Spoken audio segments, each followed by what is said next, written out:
So what is the difference between an official in-house employee compared to an independent contractor?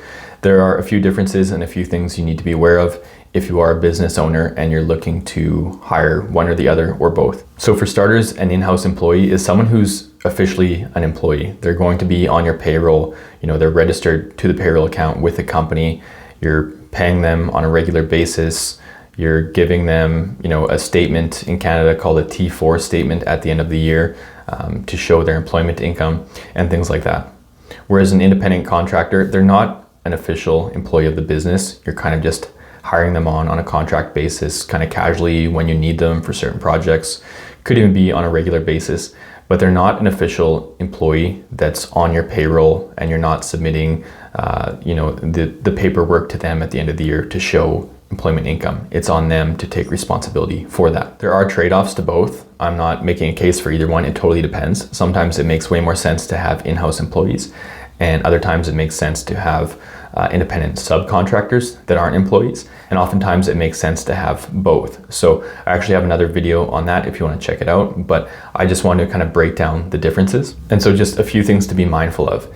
If you are just setting up a business and it's just you're not going to have any employees, but you are kind of partnering with people and having independent subcontractors, then in some cases you still might need to have insurance for them or workers' compensation.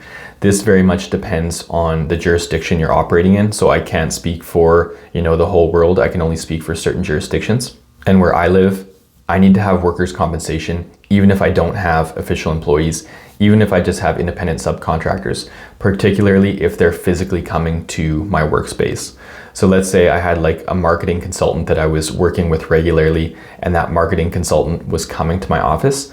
At least in my jurisdiction, I'm required typically to have workers' compensation, even though they're an independent contractor. They maybe have their own business, especially for construction and trades where you might have a general contractor that doesn't have any employees, but maybe they're relying on subcontractors, independent contractors all the time to do the work. Then chances are they're going to need workers' compensation set up. And again, depends on the jurisdiction. So you'll want to check with your local jurisdiction if that is a requirement, because it does vary and there are some gray areas. On top of that, you might want to consider insurance. Even though maybe they're not employees or just independent contractors, you might want to have some insurance coverage for what they're doing, especially if you're like the general contractor and you're ultimately taking responsibility for the completed work. You might want some insurance for them.